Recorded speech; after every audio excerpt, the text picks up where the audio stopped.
We're going to talk all about intuitive development, going full-time in your business, and some other questions that have come through from the community in today's Prosperity Pep Talk. I'm really excited. I'm coming on a bit later than I intended to. Motherhood, it's just so consuming. And I'm also preparing for a spring equinox event that I am facilitating on Saturday here in person in Portland, Maine. So if you are in the local community, send me a DM or a message or an email, and I would love to share the details with you. Let's dive into this Ask Me Anything. Hi! If you have questions and you're here live, you are welcome to pop them into the comments or you see there's like a little bubble with a question. I'd love to respond in real time, but I do have some questions already prepared. And what I want to talk about today, intuitive development, overcoming self-doubt, going full-time in your business. This is a theme I've been seeing in our community. And a couple of other things. So let's dive in. First, I want to talk about this overcoming self-doubt. And this is actually a really important touchstone in the work that I have done for years. I don't know if we ever completely overcome self-doubt, but what it looks like is, you're second guessing yourself and you're questioning what the right decision is. A lot of coaching talks about, quote, limiting beliefs being the block, the barrier that keeps you from living in alignment with your greatest desires and dreams. And my feeling around self-doubt is that it's actually a part of you that's trying to protect you. So the doubt, it could be somebody else's voice or belief system that you've internalized, right? So maybe somebody who raised you or somebody in your life has imparted upon you a certain belief system around what you're capable of achieving. So perhaps you have assimilated that voice into a part of you that is trying to protect you, that is like, oh, well, this person says this, so we should listen to them. Even if that's not consciously the thought that is occurring or the pattern that's occurring, it might be an unconscious belief system that you're carrying.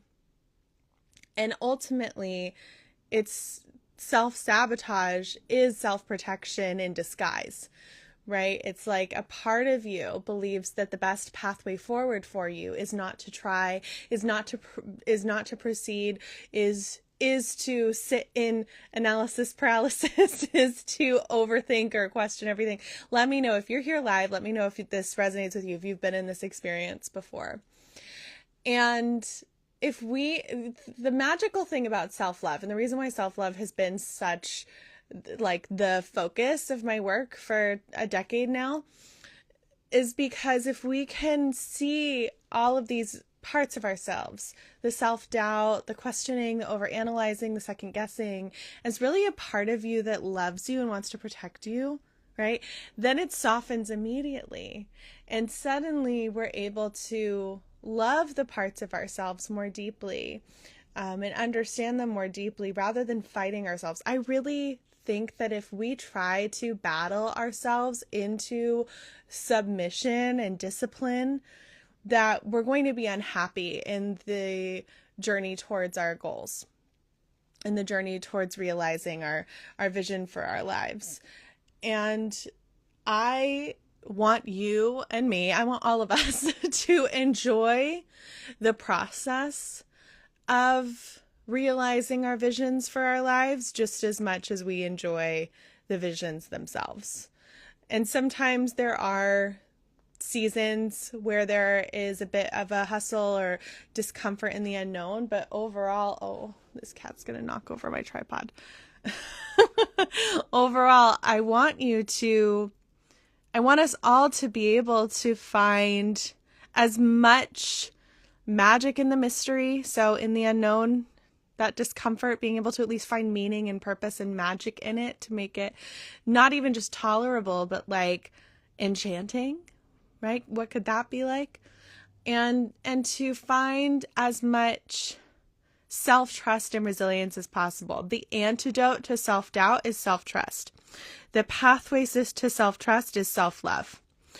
And if we can learn how to trust ourselves through knowing that even when we're self-sabotaging, even when we're doubting, even when we're overanalyzing, when we're questioning, when we're second guessing, that we're really just trying to protect ourselves, sometimes through patterns and subconscious patterns that are no longer really helpful, right? Then we can release them more easily. We have to understand that in cultivating self-trust, there is a certain level of self-awareness that we need to create. So becoming conscious of our thoughts and our belief systems and our patterns and what we've inherited and assimilated from the overculture and the people who raised us. And choosing then what we want to carry and what we want to keep and what we don't, what we want to release. And when we're able to do that work, then we have more consciousness around like who we actually are versus who we think we're supposed to be. The more authentic you are, the easier it is to trust yourself, because then you know yourself. If you don't know yourself, if you don't know what's yours versus not yours, and your mind is cluttered with things that aren't yours, right? I'm imagining right now, like you have a room that is your mind. And let's imagine inside this room, you have things that you have created, right? Like art pieces. Let's imagine that you are an amazing painter and you've created these gorgeous art pieces hanging up on the wall around the room. That is your mind, or that is you, that is your psyche. And then you also have like a box in the corner that's like covered in cobwebs. So when you walk into the room, you see these gorgeous art pieces that you've created, but also this like box. It's like, what is happening? Maybe there's like a random like chair that's like really tattered. The upholstery is falling apart. It's like threadbare. You're like that kind of like the vibe is like, what? Like these beautiful art pieces. And then you have this like dusty box. this threadbare chair. And in this metaphor, the art is what you're creating, like what you are choosing to bring forward. It could even be your soul wisdom, your intuitive wisdom. It could be choices that you make in your life that have great meaning. And it could be beautiful things that you've inherited. But then the like threadbare chair and the dusty like box with cobwebs, these are things that you've inherited that you've not tended to. And maybe one is a belief system from society and the overculture. Another is a belief system from your family, or even just inherited ways of being from your lineage. And if we tend to these things, right, then we can clean out the box. We can put the box in recycling. We now have that open space to create some art and put there. We reupholster the chair. Maybe we don't even need to get rid of something completely. We just need to make it our own. Right? That process is the metaphor of building self-trust, because you're getting to know yourself and you're choosing what you're carrying forward. And I don't ever think that we're ever completely like cleared out of inheritances and conditioning. I think we're just continually in the process of taking note and analyzing and making choices and seeing what fits and what no longer fits. Yeah, make it your own. So if you're struggling with self-doubt, because that was the initial theme that came forward from the community, if you're struggling with self-doubt, begin to cultivate self-awareness. Choose to activate self-love through recognizing that all of you is worth loving. See what you need to release, what is no longer yours, what conditioning isn't yours, what you can make your own. Create something beautiful, create new belief systems, new patterns, new habits. That whole process builds self-trust, and it's a continual evolution. The intuitive development piece, right? How do I activate my intuition? How can I hear my intuition more completely? That's going to be a byproduct of this, because when you're able to discern what is yours versus what isn't yours, your inner wisdom is able to flow much more easily, just by organically, just as a byproduct. If you also want to cultivate more intuitive wisdom, you can practice more divinatory tools. So things like scrying, which is learning how to see imagery and fire and water and clouds and nature.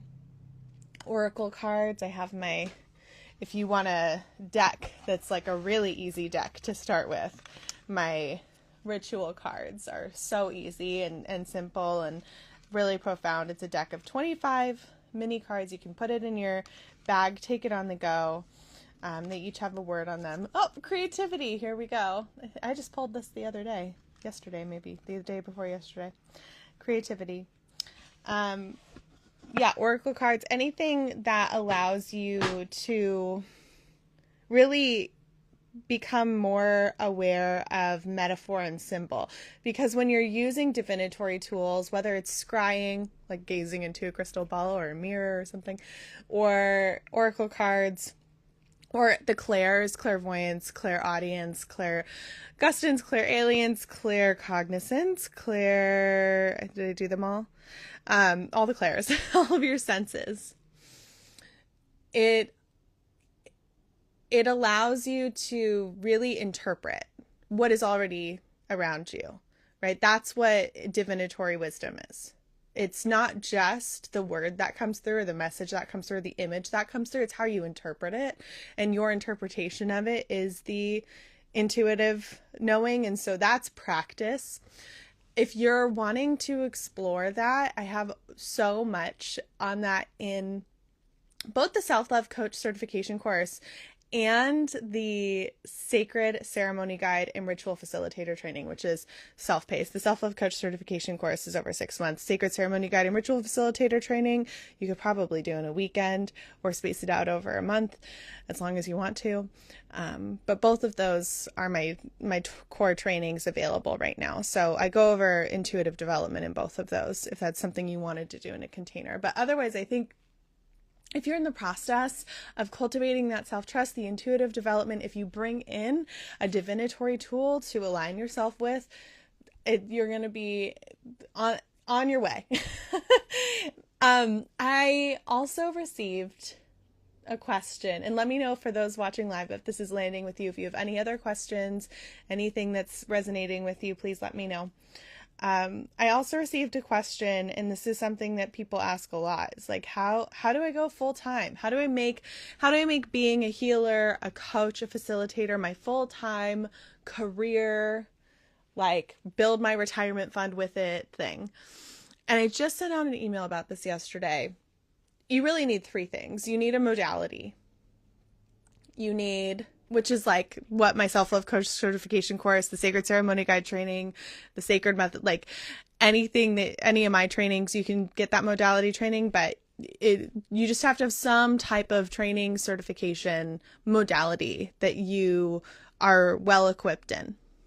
A transformational method, right? Could be energy work, could be coaching, could be ceremony, whatever you want. So you have to have a modality. Then we have to have an offer and a pathway into that offer, right? So it could be what I teach in my Self-Love Coach certification course is a one-on-one or a group program to start. 6 months long, 6 weeks long, whatever you want.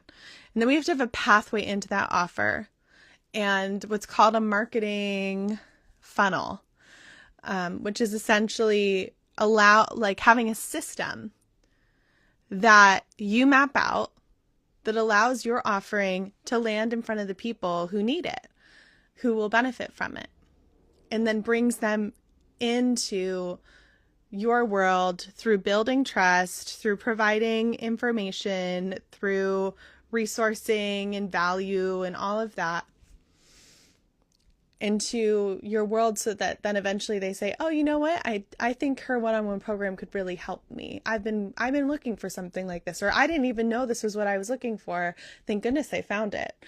We need to be able to cultivate a pathway for people to experience that, because, and sometimes it does happen that people will find you just based on your modality, but most of the time people find you because they find you and they like you.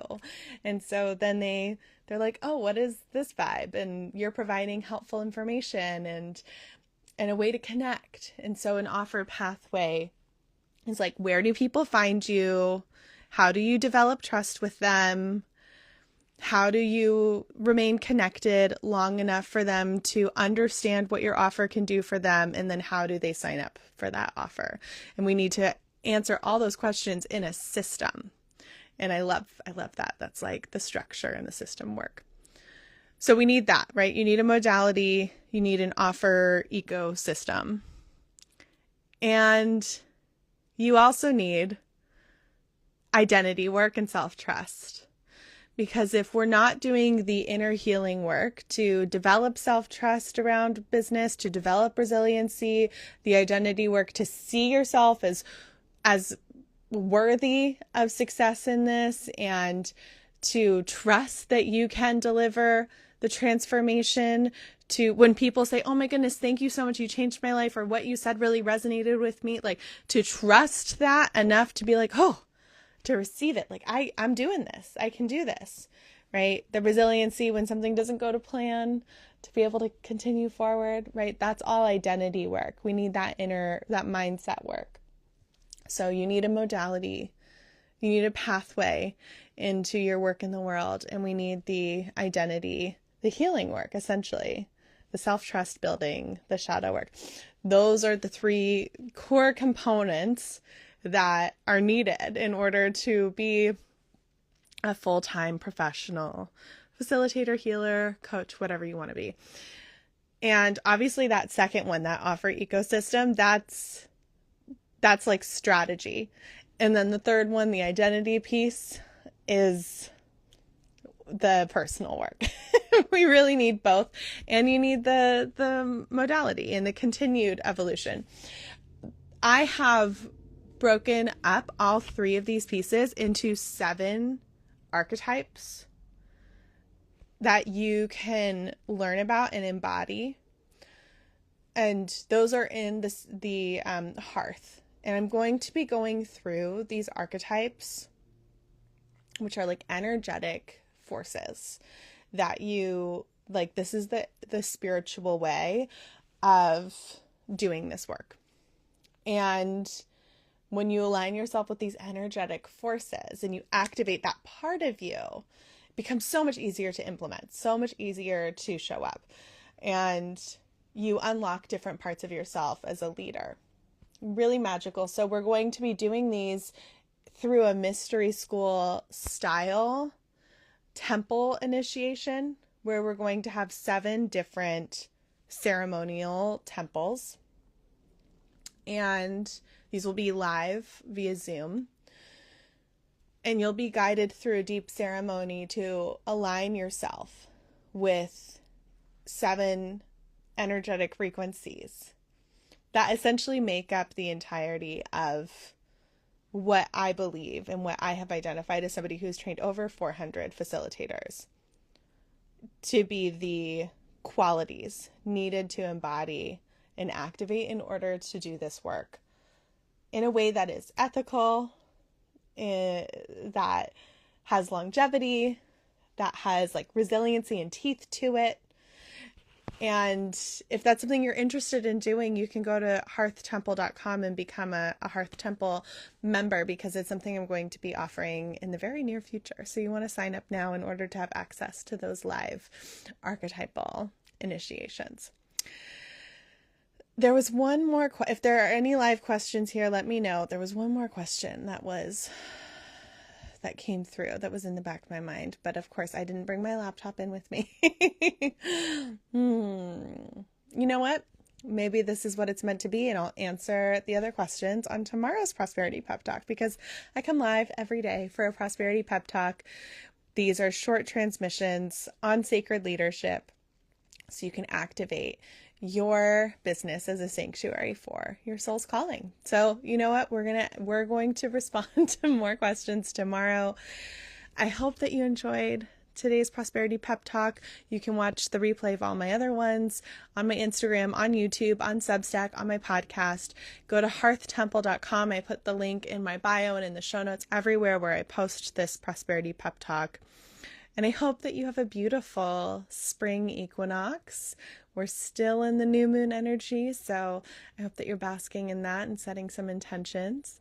And I hope to see you soon for another Prosperity Pep Talk. Blessings to you.